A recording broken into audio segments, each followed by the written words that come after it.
Hey, what's up, guys? Welcome back to another episode of the Fantasy Fellow Show, Fantasy Fellowship. Welcome to week 3. I'm doing a different format here for this week. I think I'm going to try it out and see how it goes. I wanted to kind of just record a video here going over the week 3 start sits, and then I'm still going to do a live show later this evening at 7 p.m. Central Time. So if you're watching this now, in the future, I think 7 p.m. Wednesdays live. We'll go and get you guys your questions answered for your start sits. But otherwise, I'm going to upload this other video here that will have all of the games covered for the week here. And let's just dive into it. So this is a link in the description if you want to follow along. Week 3 start sits. I got access to the fantasy points allowed. You got your waiver wire report, and then you got some prop bets there if you're interested in that. And then a link to the practice reports. We're looking at the Vegas spread odds here. I update this kind of almost every day. You're looking at the spread in this column here. Green means they're probably, they're going to win. Green here is the team projected total. Red teams down here, probably not going to score a lot of points. And then you have your total game totals. So like Buffalo's got 54 projected in their game. Down here, the Steelers and Browns only 38. So you kind of want to lean into the green for fantasy. And let's cover the Thursday night football game here. We're talking Browns. We're talking Steelers. A good rivalry here. Steelers at the Browns. Browns favored to win by 4.5. 38 over under here. I don't think you're going to use any of these quarterbacks for anything. Not even in Superflex. Maybe Jacoby Brissett. If I had to pick one, I'll go with Brissett. But stay away from the quarterbacks if you can. Nick Chubb, the RB over 1 in fantasy right now. Shouldn't be getting any start sit questions on Nick Chubb. He's going to continue to be a high floor touchdown kind of guy. Najee Harris, I know he's been kind of disappointing. I think at this point you're starting him as a running back too. He's getting the volume. He's going to get carries. He gets goal line opportunities. He gets catches. It's ugly at the moment right now, but he's still going to be a volume guy. So he's a running back 2 this week. Deontay Johnson, kind of the same thing. He's a wide receiver 2, in PPR because of that volume. So continue to expect him to lead the team in targets and receptions. And then actually, I think the best play on the Steelers is probably Pat Freiermuth. He's like a tight end, just because tight end is such a crapshoot. Like he's a top 10 tight end this season. So roll with Pat as your tight end 1. Njoku, I have him listed here because he did play better last week. He caught 3 passes for about 35 yards, and he almost had a touchdown come down. They threw to him for 5 targets. He had a end zone target here that he could have got for a much nicer day. He could have been, but basically 4 for 40 and a touchdown, which would have been pretty nice for PPR games. So Njoku, I'm open to him. Maybe leave him on your bench and see how he does in this one. It's kind of nice to have a live game to watch your players here and see what their usage is. But I'm open to Njoku still being a useful tight end.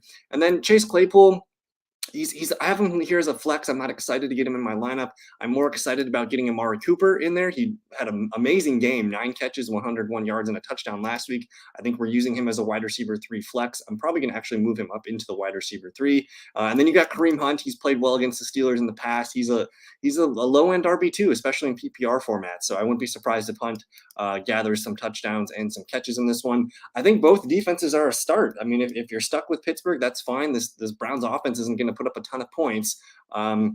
Again, it's a 38 over under here. The Browns are expected to score 21. The Steelers expected to score about 16, almost 17 points here. So it's going to be a low scoring game. Start both defenses. Myles Garrett was cleared to play, so no worries there. George Pickens, we're leaving him on the bench. Give him one more week. Again, I want to see how he does tomorrow night.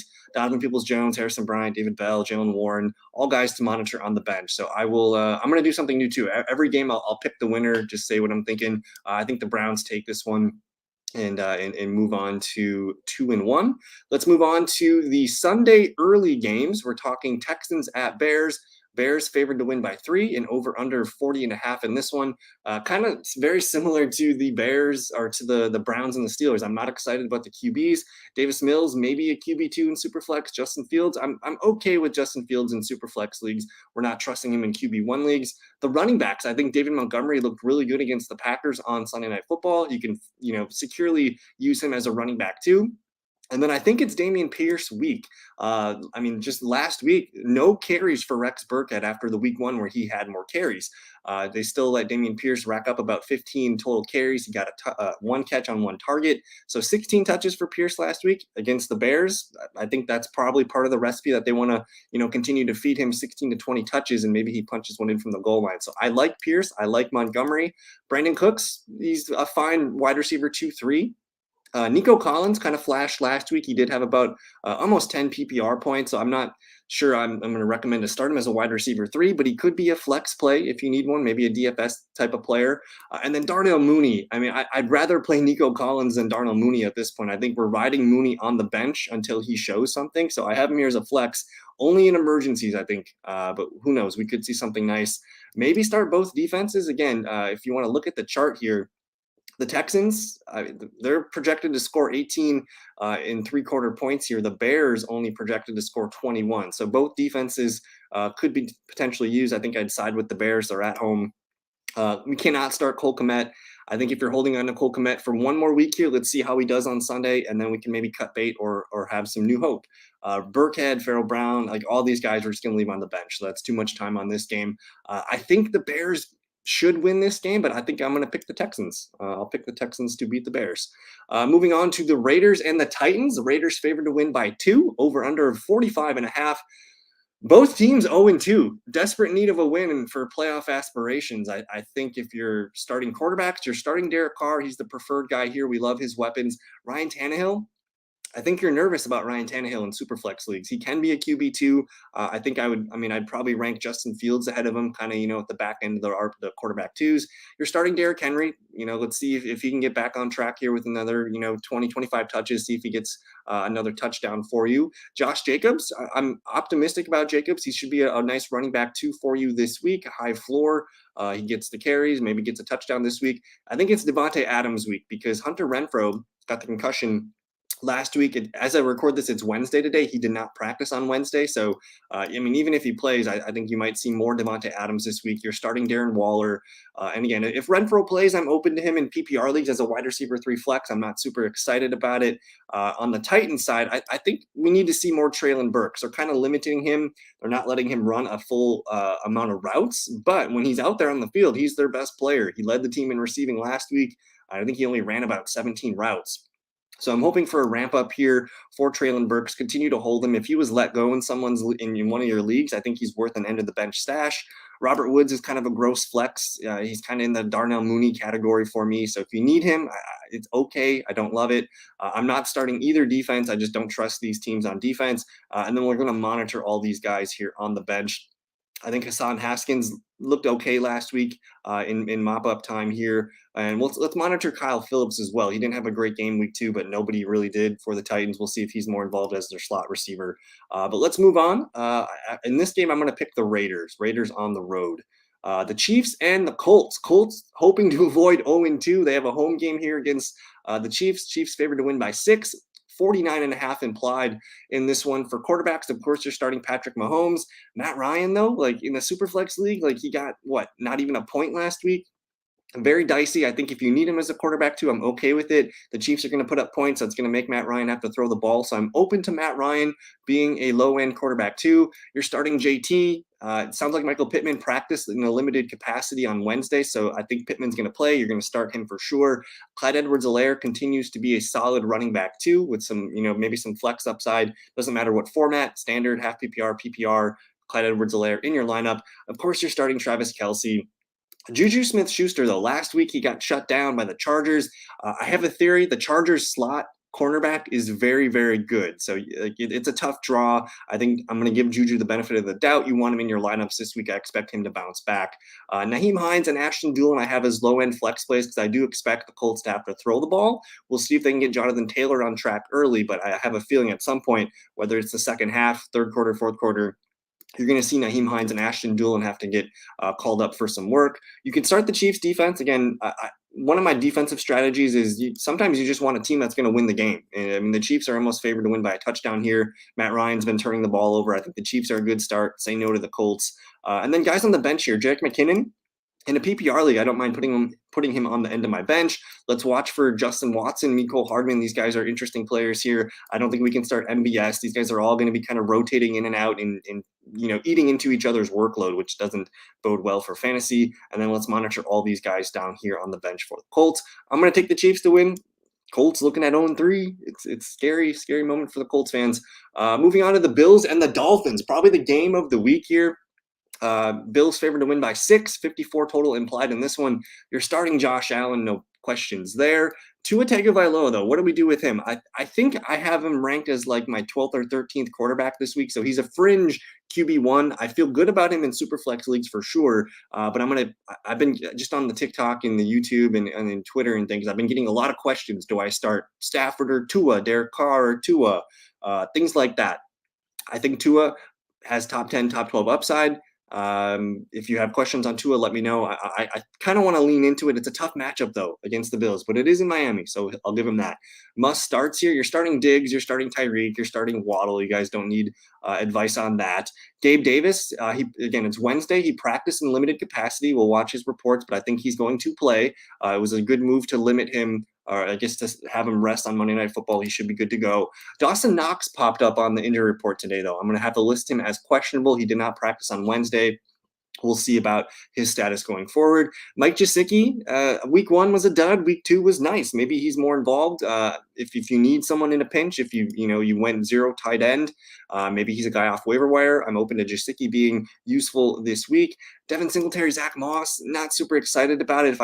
You're starting Devin Singletary over Zach Moss for sure, but I think the expectations are low end RB2, probably more of a flex play. Zach Moss, I think, should be owned.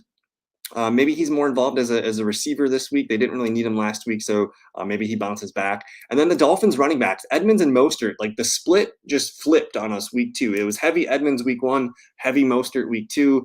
I'm not sure what the reasoning is for this. I recommended Edmonds a lot last week. I thought he was going to be an active pass catcher. He did have the nice big run at the end of the game, though, to potentially help them win that game. So I like Edmonds. I understand the risk involved with starting him. For me, if I had to start Edmonds and Mostert, I would prefer them on my bench this week because I want another data point of how this is going to look. I don't expect the Dolphins to be leading much in this game, so I tend to lean with Chase Edmonds as being the 2-minute hurry up offense kind of guy. If you have Edmonds, Mostert questions, please let me know. Mostert should have been picked up off the waivers this week.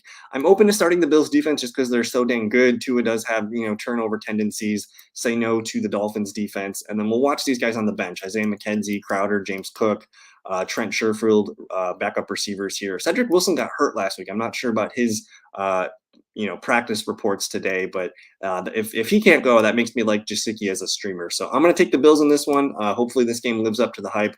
A lot of excitement there in Miami. Moving on to the Lions and the Vikings. I'm excited about this one. The Lions have a great offense. Vikings favored to win by 6, 53.5 implied. That's like almost just as much as the Buffalo Dolphins game here. So Kirk Cousins, I know he bombed it on Monday Night Football, but guess what? It's not Monday. He should be okay in this one at home against the Lions. Kirk Cousins, top 10, top 12 potential here. If you had to choose between Kirk and Tua, I'm probably going to lean into Kirk in this one. Jared Goff, I might even prefer Jared Goff over Tua too, because again, this is a high point total.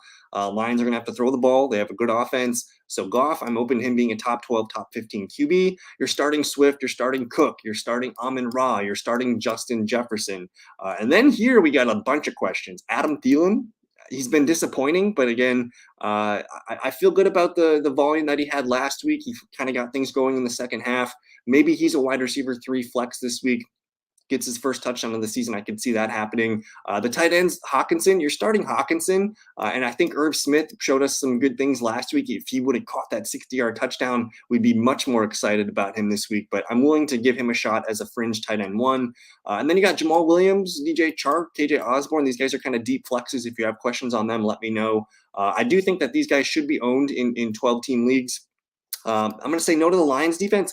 Maybe the Vikings defense. I'm going to lean with the Vikings on this one. Josh Reynolds, Alexander Madison, Johnny Munt will leave these guys on the bench. I would expect the Vikings to bounce back in this game here, get that offense, get Dalvin Cook going. So far, 2 games, no Dalvin Cook bonkers games. So we'll see about that. But I'll take the Vikings here. I think it's a close game. And I wouldn't be surprised if the Lions won, honestly. Moving on to the Ravens and the Patriots. Ravens favored to win by 3, 43.5 implied in this one. You're starting Lamar. You're starting Mark Andrews. I think Rashad Bateman has earned our trust as a start player here, wide receiver 3 flex. And then after that, What do we do with the Patriots? Mac Jones maybe as a QB2 in Superflex leagues. Again, we just saw two in the Dolphins like just ravage this Ravens secondary. So I'm open to Mac Jones and some deep opportunities here. Damian Harris worth a low end RB2 start. Jacoby Myers, I think in a PPR league, I think you're starting Jacoby Myers. And then Nelson Aguilar really came through last week. It feels scary to start him, but just think about this. Jacoby Myers kind of could be a poor man's Jalen Waddle. Nelson Aguilar could be kind of a poor man's Tyreek Hill. So if the Patriots want to win this game, I think they're dinking and dunking with Jacoby, taking their deep shots to Aguilar, maybe Kendrick Bourne, things like that. So I'm open to those guys having a decent game. Let me know if you have questions on them. I would lean into, again, I like to start teams that are probably going to win. So I'm open to the Ravens defense. Patriots offense really hasn't clicked quite yet. But maybe the Patriots defense, maybe Bill Belichick has a really good game plan for Lamar. And then we'll leave these guys on the bench here. I'm liking what I'm seeing from Ramondre Stevenson. We'll leave him on the bench. Hopefully he can continue to impress us for future weeks. Kendrick Bourne, Hunter. I don't think we can trust Hunter Henry or Jonnu Smith at the moment. I don't want any zeros. But Isaiah Likely in a 12-team league, I mean, he should be probably rostered as a deep tight end too. J.K. Dobbins, I don't know what's going on with him. Harbaugh said week to week the other day he might not play this week. I'm assuming he doesn't play this week. We're thinking about week 4, week 5. Demarcus Robinson, Justice Hill, Devin Duvernay. Just it's hard to trust these guys. Lean into Lamar, Bateman, and Mark Andrews, and then consider some of the Patriots. I'm going to take the Ravens, but I wouldn't be surprised if the Patriots win this game. I think they're starting to come around. Moving on to the Bengals and the New York Jets. Cincinnati favored to win by 5, 44.5 implied in this one. As far as the must-start players, you're starting Burrow, Mixon, Chase, Higgins, and then some flex questions here. Hayden Hurst can be a low-end tight end 1. He's got a high floor. I like what I'm seeing. He looks good. He looks good. He looks like an old player here that looked like a tight end 1 back in I think 2020 when he was with the Falcons. Tyler Boyd, just kind of a deep flex. I don't know if I love him. I'd probably rather play Tyler Boyd over like a Darnell Mooney or something like that, though, if you have questions on that. I think the Bengals defense is startable as well. As far as the Jets, I mean, Joe Flacco, if he wins this game, I don't know how they can start Zach Wilson week 4. All signs are indicating that Zach Wilson will be ready for week 4, but I think a lot of it is up to Big Joe here. And if he beats the Bengals, they got to stick with Joe Flacco, I think. So Flacco, Superflex QB2, I kind of like him there. Tyler Conklin, if you need a tight end, like Conklin's the guy. He's got a ton of targets. He's got the touchdown week 1. He got 10 PPR points last week. He's a nice low-end tight end 1. And then we got a ton of flex questions here. Elijah Moore, I'd probably lean towards benching him this week here. But again, this might be the last Joe Flacco game. So I kind of want to lean into the passing group here. Elijah Moore, Garrett Wilson, I'm probably going to lean into those guys. You're starting Michael Carter in PPR leagues. I don't know about Breece Hall. If Breece Hall doesn't catch that touchdown last week, he's looking like a bad play in week 2. But I'm open to Breece Hall for sure. Michael Carter in PPR leagues. I think you gotta try and find a way to get Garrett Wilson in there, and then Elijah's more of a true flex question. We'll leave. I know Corey Davis got the touchdown, but we're gonna leave these guys on the bench. They're hard to trust. I'm taking the Bengals. Bengals 0-2. They need a win real bad. Moving on to the Eagles and the Commanders. Carson Wentz revenge game. The Eagles favored to win by 6.5, 47 total implied in this one. As far as the must starts, you're starting Hurts, you're starting AJ Brown. I think you're starting Dallas Goedert. Flex questions here. Miles Sanders, man, he's total, like right now he's RB12 in PPR league. So I think you're going to lean into him, get him in there as an RB2 flex. Devonta Smith looked good week 2, awful week 1. It's probably somewhere in the middle this week here. I think I'm open to him being a wide receiver 3 flex play. I think you're going to start the Eagles defense. They showed some really nice things last week. Carson Wentz is always good for at least a turnover or 2. And then Gainwell, Scott, Quez Watkins, leave these guys on the bench. The Commanders, Carson Wentz is QB4 right now. He's throwing the ball a ton. I think he had 46 and 41 attempts in his first 2 games. Eagles have a good secondary. I think this is probably going to be his worst game, week 3 here compared to weeks 1 and 2. But I still think just based on volume and having to come back and score touchdowns, Wentz is probably a low-end QB1. Antonio Gibson, a low-end RB2.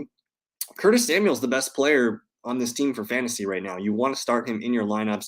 I also think Logan Thomas is in play this week. The Eagles just let Irv Smith have a nice game against them. So Logan Thomas catches a touchdown last week. I wouldn't be surprised if he keeps that streak going. Terry McLaurin, you're going to start Terry McLaurin, but he's kind of a clear wide receiver 3 flex to me now. Jahan Dotson playing extremely well for a rookie wide receiver. I'm excited about his development.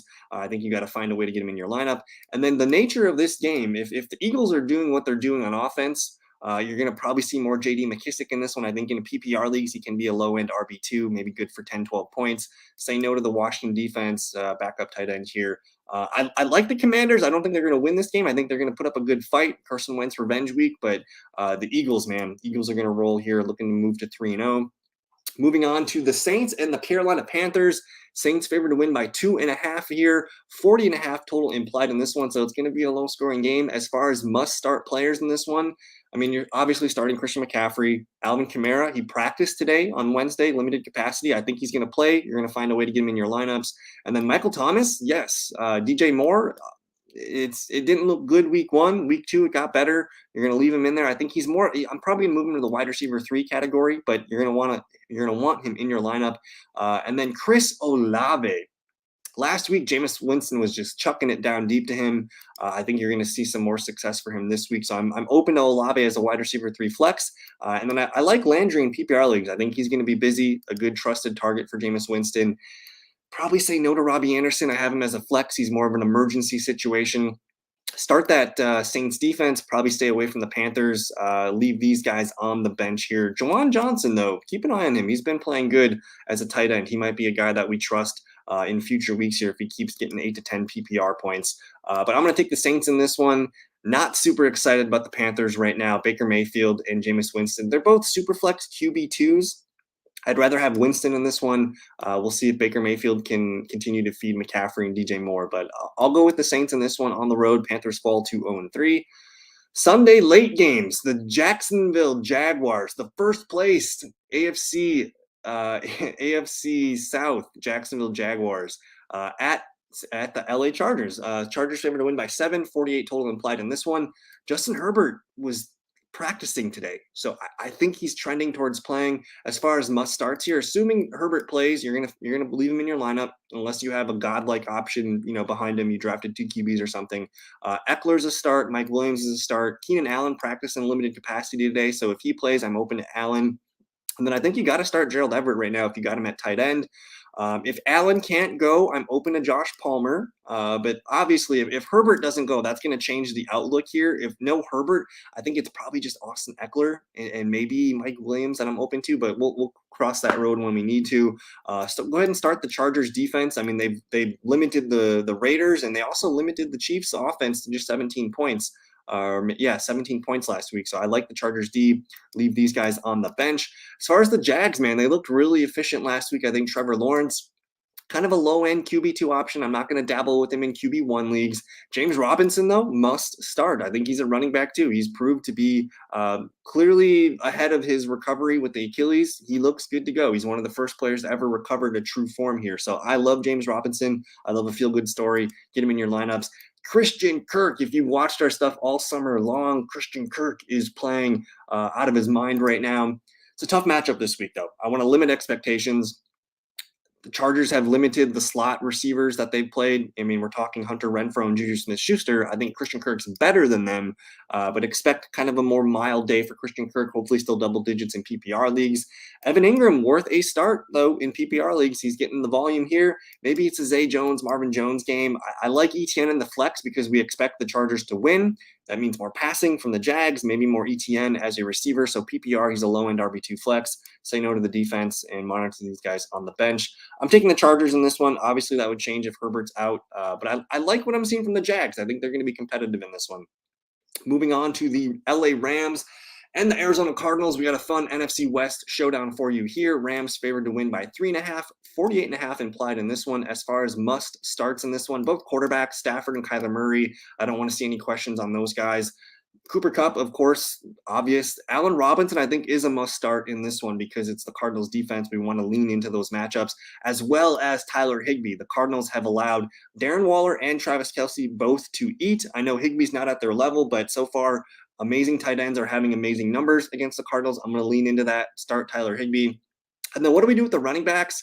it's gonna probably be a 50-50 split going forward here unless one of the two can separate. But Henderson looks like the 2-minute kind of third down back. Also got the goal line touchdown. Akers kind of in between the 20s. He's kind of a first and second down guy here. I think I'd rather start Henderson. But again, I'm open to both guys here. If you have questions on those two, please fill them out in the questions or in the comments. Start the Rams defense just because Murray has some turnovers and maybe Connor is not healthy in this one. Leave these guys on the bench. I'm watching for Van Jefferson though. If he comes back, interested to see what he will look like.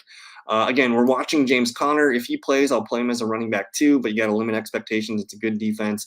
Marquise Brown, hitting his floors at least here. I think he's a wide receiver 3 flex. The guy I like the most here is probably Zach Ertz. He's a high volume play at tight end. And then Greg Dortch, man, filling in for Rondale Moore. I don't think Rondale Moore plays here. He's the starting slot receiver. I'm open to Dortch as a deep flex.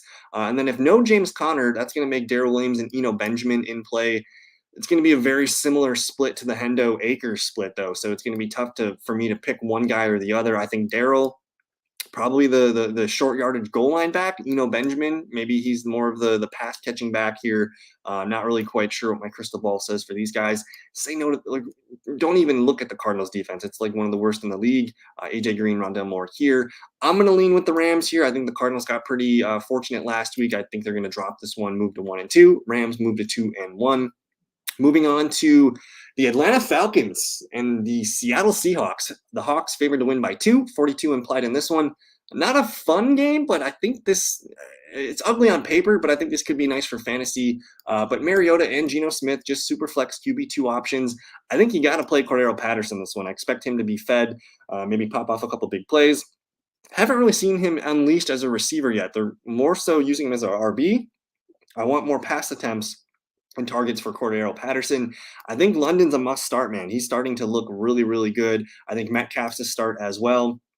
Kyle Pitts, this one hurts. I want Kyle Pitts to be better. I want them to target him more. I don't know what's going on here. If you have Kyle Pitts, you'd have to have like a Tyler Higbee or a Gerald Everett to start over him, and I'm okay with that, but I kind of want to lean into Pitts. Hopefully, this is the week that gets him going. Tyler Lockett balled out last week. I think he's an option too, so I'm open to all 4 of these guys here. Maybe start these defenses. Again, this is projected to be a low-scoring game. Both quarterbacks kind of turn the ball over every now and then. I'd probably sign with the home team here, Seahawks, and then leave all these guys on the bench. Rashad Penny, he might be droppable after this week here. I think Kenneth Walker looked better. Walker is a hold. We're not starting either of the tight ends here. Just stay away from these guys here on the bench. I'm going to take the Falcons, I think, in this one on the road here. I think that could be a nice upset. But either way, both defenses, it's a low-scoring game, could be in play. Moving on to the Packers at the Buccaneers. Bucs favored to win by 2, 41.5 implied. Mike Evans is suspended. Chris Godwin is doubtful, leaving Rashad Perriman, Russell Gage, and Scotty Miller as the Bucs' top receivers. I think this is a low-scoring game, by the way. 41.5 for a Tom Brady-Aaron Rodgers game. That's crazy. Aaron Rodgers and Tom Brady, both more quarterback 2s in Superflex League. I'm not excited to get them in as my 1. I think you're starting Aaron Jones, you're starting Leonard Fournette. Those are must starts this week. I also think A.J. Dillon, probably the next best flex play from the Packers. He's a low-end RB2. I know it's a tough matchup on paper, but we saw Mark Ingram and the Saints have some success on the run last week. So Dillon, wouldn't surprise me if he punches one in the end zone. I think he's a low-end RB2 flex play. Lazard and Watkins, these guys are kind of deep wide receiver 3 flexes. If I had to use one, it's probably Lazard. And then we got some receivers here for Tampa Bay. Russ Gage, maybe a low-end PPR play. Rashad Perriman, a deep what-the-heck flex type option. And I think both defenses are startable. I don't expect the Packers to turn the ball over as they have been. But you still got to think the Bucs defense is playing really, really good football right now. They should only limit them to maybe 17 to 20 points. And then on the Packers side, I mean, Tom Brady has had some turnovers. The Bucs offensive line, not great. Maybe we see the Packers rack up a bunch of sacks. Both defenses in play. Leave these guys on the bench here, but continue to watch the receivers, the young receivers for the Packers, maybe Robert Tonyan, and maybe Rashad White pops in this game. But either way, I think this is a fun game. We're going to see some different styles from these teams. They both want to run the ball and play defense, which is not what we're used to from Rodgers and Tom Brady. I'm going to take the Packers in this one. Call me a homer, call me whatever, but I think they're getting the Bucs at a good time right now. No Evans, no Godwin. No Julio either. I didn't even put Julio on the list. No Julio in this one. So I'll lean with the Packers here. Sunday night football, 49ers at Denver Broncos. 49ers favored to win on the road here by 1.5, 45 implied in this one. Jimmy Garoppolo, man, he's back. As far as must starts in this one, I'm going to say Javante's must start. Cortland Sutton is must start. Debo Samuel's must start. And if Kittle plays, he's a must start as well. For quarterback, Russell Wilson's a low end. I should probably spell Wilson correctly. He's a low end QB1. Garoppolo, more of a super flex option for you. Jeff Wilson Jr., man, he looked good last week. And I actually think with losing Lance, going to Garoppolo, that's a boost for Jeff Wilson. That's a boost for Debo Samuel because now they're not competing with Trey Lance for carries, and Garoppolo can keep this offense maybe more on track. So Wilson, I like him as a low-end RB2. You're starting Debo. I think Brandon Ayuk has some nice wide receiver 3 flex appeal. We already mentioned start George Kittle. We're monitoring Jerry Jeudy. He did not practice today. I think honestly, with that shoulder injury, I think it would be a mistake for the Broncos to play him this week. Let him rest up, get some more rest on that shoulder. If he plays, he's kind of I'd rather play Ayuk over Jeudy in this one here. I'm just nervous about re-injury, things like that. So I think there's some risk involved. Hopefully they just rule him out so we don't have to worry about it. But if he plays, I'm on the fence here. And actually I think Melvin Gordon could be an interesting low-end RB2 flex. Maybe start these defenses. I don't feel good. I don't know if they're good yet. It's hard to gauge these guys. They both haven't really played good opponents. I'm not really sure what to think here. Jordan Mason, we're watching for him. Maybe stash him on the end of your bench here over the week. 49ers RBs just get hurt, man. It's crazy. Albert O, Eric Saulbert, Kendall Hinton, just leave these guys on the bench. I know the Niners are favored to win, but I'm gonna roll with the Broncos here. I think Cortland Sutton gets things rolling. Maybe Javonte Williams finds the end zone for the first time. I'll go with the Broncos. And then our final cap here: Monday Night Football, Dallas Cowboys at New York Giants. Giants favored to win by 2.5. Over under of 39.5. So games that are 40 points or under, I think both defenses are in play. That Cowboys defense just infuriated the Bengals offensive line last week. I'm starting the Cowboys defense. I'm open to the Giants defense as well. As far as must starts in this game, Saquon Barkley and CeeDee Lamb, that's end of list. Cooper Rush, Daniel Jones, both quarterback 2s for Superflex leagues. Ezekiel Elliott, 5.9 PPR points in back-to-back games. I get it if you want to bench him. I get it if you want to start Kareem Hunt or someone else over him. I get it. If you have questions on Zeke, let me know in the comments. Tony Pollard, I'm almost more excited to start Tony Pollard. He's a weapon for them. Noah Brown looked really, really good. I think Michael Gallup's going to play in this week too, so maybe that eats into Brown's opportunities, but I do think Noah Brown's interesting as a deep flex. The Giants receiver, Sterling Shepard, I like him for PPR formats here. He looks completely fine from his Achilles injury. And then Richie James here. But again, these guys don't feel like fun, but they can, get you, 8 to 12 PPR points. On the bench here, I have Dalton Schultz. He had the PCL injury last week. I'm not sure if he's going to play. I don't know if he practiced today. We'll watch his reports here. If he can't go, Jake Ferguson's going to be in, but I'm not saying to start him. And then we'll leave these guys down here on the bench. So not a super fun fantasy bonanza for Monday Night Football, but we'll watch for Barkley and CeeDee Lamb for sure. See if Cooper Rush can keep it going. But in this one, I'm going to take the Cowboys. I think the Cowboys go in and steal it. And that's going to do it. If you guys have any questions, please fire them up in the comment section. Again, I'm trying a new format here. I wanted to kind of just cover the start sit charts myself uninterrupted and just get all the information out. And again, 7 p.m. Central Time on Wednesdays. We'll be going live, and I'm going to go over injury reports. I'm going to answer questions. Anything you need on Wednesday night, 7 p.m. Central Time. Come hang out. Subscribe if you are new. Thank you guys so much for your time, and we'll see you in the live stream. Peace.